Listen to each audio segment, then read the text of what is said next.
People whom you love are not easy. Transform yourself in such a way. Being in your presence, unknowingly, their cup will turn around. As far as your spiritual process is concerned, anyway you're alone. Namaskaram, Sadhguru. I'm in a relationship with a very bitter person who is not interested in spirituality. How can I handle my relationship without losing my way on the spiritual path? If your concern is your spiritual growth only, then if you have a demon for your partner, that's the best thing.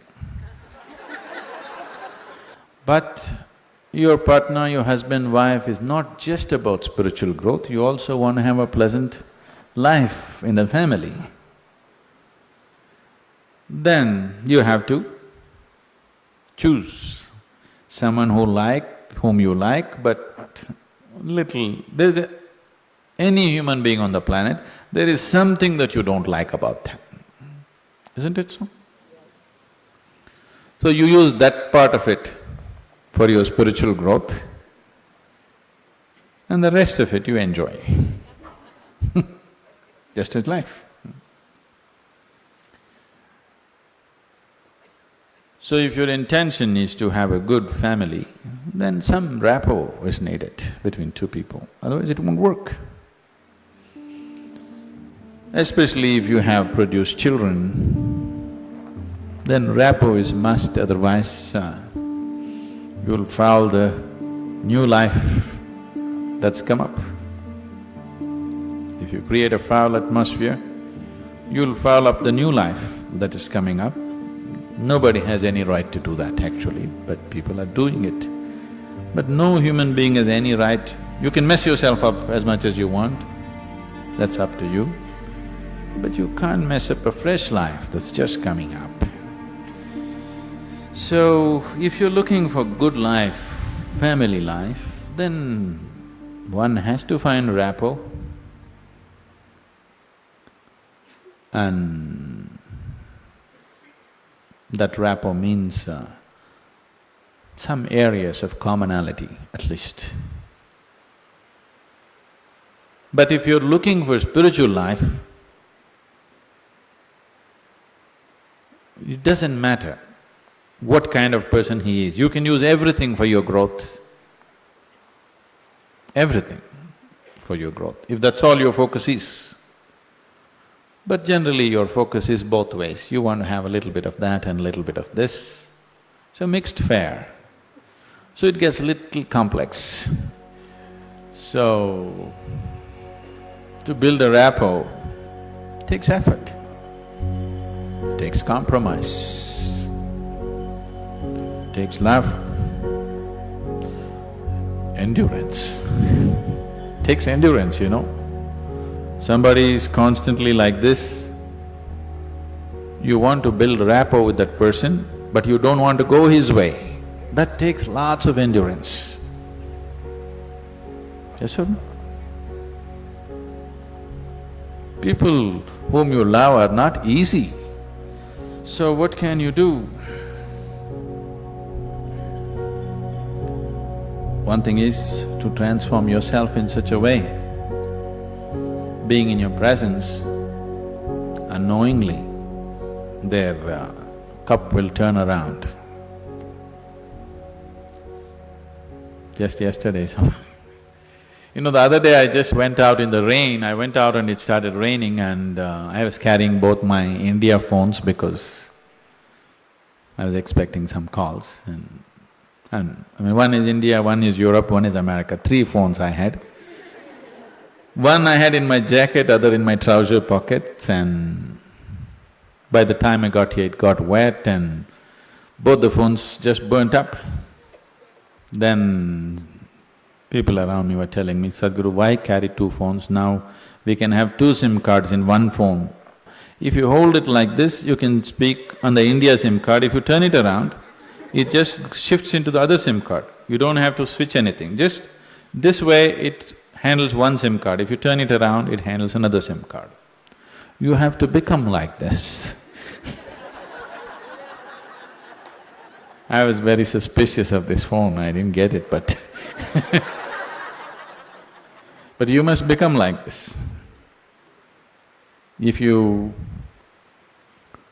wish to take people who are around you with you, if you want to walk alone, it's very easy. If you want to take people with you, then it takes a considerable amount of effort. When Gautama was asked this question, is it better to walk alone on the path or with a companion? He's not like me, he's dry. He said, it's better to walk alone than to walk with a fool. He's not saying don't walk with anybody, he's not saying don't have companions, but he said it's better to walk alone than walk with a fool. Because they can drain you, they can take such a lot of energy and time, and you don't know, they may be stronger than you and they may take you their way than you taking them your way. There's every possibility, yes? So, I won't say what Gautama said. All I am saying is, it doesn't matter how you walk, as far as your spiritual process is concerned, anyway you're alone. Nobody is with you. It's only the bodily process, the material process of life, which you can share with people. You come alone and you go alone, isn't it? Even if you have a twin brother or a twin sister, you still come alone and go alone, isn't it so? So when it comes to the spirit, anyway, you walk alone. So don't mix that up. So that part of it you handle well. The material part of it, according to your capability, to what extent you can do it, you do it. They come your way, it's wonderful. If they don't, it's all right, don't grudge them. It's just that you don't have to go that way. Maybe someday, when the doctor tells you your liver is in a bad state, he may seek divine, you know. Yes? Have you seen people who are walking in the morning? Not everybody, there are certain type of people, these are all over 50, 55 age group people. They have become lean and they're walking briskly every day, religiously they are there. These are all people who generally had a cardiac problem. They almost died. Then their doctor told them, either you do this or you're gone. Now their walking is like a religion. Not Sunday morning, every morning. Have you seen those people? Suddenly they transform, they eat properly, they do everything properly because the fear of life and death has come. So different people need different kinds of impetus. If you're sensible, you learn by just looking. If you're not sensible, you learn by thrashing. Life will thrash you. The material part of your life is never 100% proper, it never can be, isn't it so? Is there any family which is a perfect family? Is there any relationship which is a perfect relationship? Is there any business which is a perfect business? Is there any career which is a perfect career? There is no such thing, don't seek that. Your life will become wasteful and fanciful if you seek such things. They all happen to the extent you're capable of handling them, that's all.